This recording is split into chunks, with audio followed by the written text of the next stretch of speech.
Après avoir quitté ses fonctions officielles, on le retrouve au cœur d'un drame survenu il y a bientôt 20 ans. L'attentat contre l'avion du président du Rwanda. L'événement déclencheur du génocide. Paul Baril, bonjour. Bonjour. Alors on va parler du Rwanda parce que ces jours-ci sort un livre qui s'appelle « Le capitaine Baril brise le silence, la tragédie du Rwanda, ses origines, ses coupables » aux éditions Jean Picolec. Et vous n'y allez pas par quatre chemins, à savoir que vous prenez à rebours la thèse officielle qui veut que ce sont des extrémistes Hutus qui ont descendu, entre guillemets, l'avion du président Habyarimana, qui était lui-même Hutu mais jugé trop modéré, pour ensuite déclencher le génocide contre les Tutsis. Pour vous, cette thèse est totalement fausse. Dites-nous pourquoi. Parce que d'abord, on n'a jamais donné le nom de ces extrémistes. On parle d'un groupe d'extrémistes. Moi, je voudrais savoir lesquels ont appuyé sur la détente. Et je suis un enquêteur, je suis un gendarme et fils de gendarme. La première question qu'on se pose, à qui profite le crime ? Le crime, il profite à une seule et même personne, c'est Kagame. Sans cet attentat, il ne serait pas chef d'État aujourd'hui. Paul Kagame, qui était donc le leader du Front patriotique rwandais, le mouvement rebelle de l'époque. Non, il n'était pas le leader du mouvement patriotique, il était le chef des services de renseignement de l'Ouganda. Il était militaire ougandais, il percevait un salaire ougandais et il a été en Amérique faire des stages dans les unités spéciales américaines avec un passeport ougandais. C'était un rebelle et c'est un terroriste avéré. Alors, vous lancez des accusations très graves contre Paul Kagame parce que vous insinuez que c'est lui, le FPR, donc son mouvement, qui a commis cet attentat dans le but de déclencher des massacres et de prendre le pouvoir. Alors que la version la plus largement partagée, c'est que ce sont les Tutsis, et donc les gens comme Paul Kagame, qui ont été victimes de ce génocide. Comment est-ce que vous pouvez affirmer que c'est lui qui a tout manigancé comme ça? Revenons un peu d'histoire. Le 1er octobre 1990, l'Ouganda, avec 3000 rebelles Tutsis, attaque le Rwanda. L'Ouganda, je dis bien, de Museveni, qui est complice de Kagame. La France a des accords de coopération de défense avec le Rwanda depuis 1975, signés par le président Giscard d'Estaing. Le président Mitterrand apporte le soutien et l'aide au Rwanda et on combat les rebelles ougandais et les gens du FPR. Nous sommes en 1990. Il y a 4 ans de guerre jusqu'à ce que l'avion soit détruit par un attentat terroriste. Dans cet avion, il y a 2 chefs d'État en fonction, plus l'ensemble du gouvernement du Rwanda. C'est le déclencheur et c'est le point que Kagame s'appuie pour laisser massacrer les Tutsis de l'intérieur, c'est-à-dire ceux qui sont restés au Rwanda, qui sont considérés par Paul Kagame comme des collaborateurs. Ça n'a rien à voir avec les Tutsis de l'extérieur. Comment est-ce que vous pouvez affirmer cela? Ça paraît quand même impensable que lui-même aurait laissé massacrer son peuple, entre guillemets, pour parvenir au pouvoir. Comment est-ce que vous pouvez l'affirmer? Il l'a pas fait tout seul, il l'a fait avec l'aide des Américains et de l'ONU. À cette époque, il y avait la MINUAR qui était 2800. La force de l'ONU. La force de l'ONU, commandée par le général canadien Roméo Dallaire.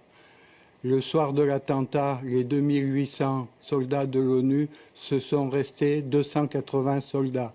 La force de la MINUAR aurait pu protéger les Tutsis de l'intérieur. On a dégagé volontairement cette force qui aurait pu se mettre en travers des génocidaires.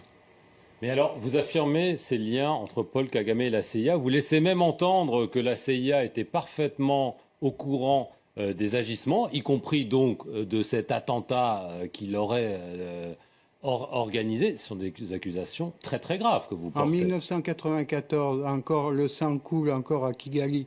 Au mois de juillet, Kagame décore ses amis américains de la CIA. Je donne les noms dans le livre, je donne les dates, etc. En 1994, au mois de juillet, il les décore et il les remercie de leur aide et de leur soutien. Est-ce que ça veut dire que la CIA est impliquée dans cet attentat? Ils sont impliqués dans le plan global de chasser les francophones de la zone des Grands Lacs, pas seulement du Rwanda, mais également des autres pays voisins. Il faut savoir que la CIA avait un ami et un complice qui est le président Museveni. Il a été choisi parce qu'il faisait barrage à l'islamisme venant du Soudan, de Hassan el-Tourabi et de Omar el-Béchir.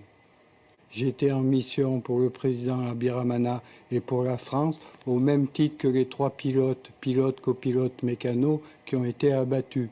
On collaborait pour notre pays. La France était en guerre jusqu'aux accords d'Arusha, qui sont le travail de la France et du président Mitterrand. Les accords d'Arusha que Kagame avait acceptés, qu'il a refusé de suivre en faisant l'attentat de l'avion. Il avait le prétexte pour intervenir militairement.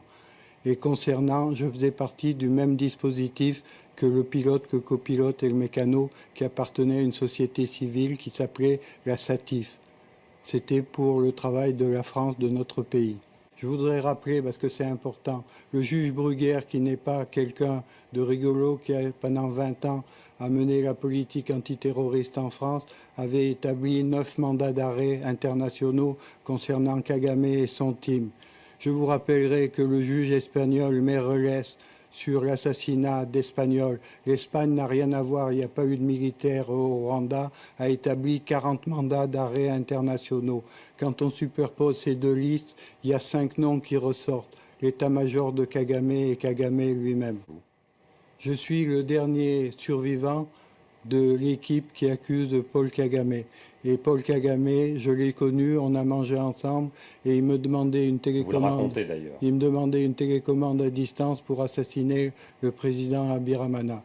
Et je voudrais vous faire remarquer une chose. Pourquoi je suis au centre de ce dossier? Parce que je suis le seul à avoir poussé la justice à ouvrir une information. C'est moi qui ai fait déposer les plaintes. Sans le capitaine Baril, aujourd'hui, il n'y aurait pas de dossier ouvert.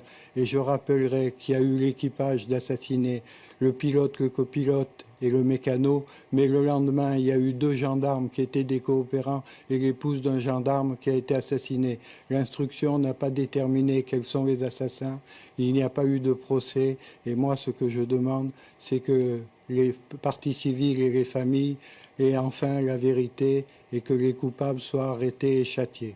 Très bien, écoutez Paul Baril, merci beaucoup de nous avoir livré vos vérités. Vous pourrez les lire dans cet ouvrage à paraître très bientôt. Merci à vous d'avoir regardé cet entretien sur notre antenne. Restez-y pour plus d'informations.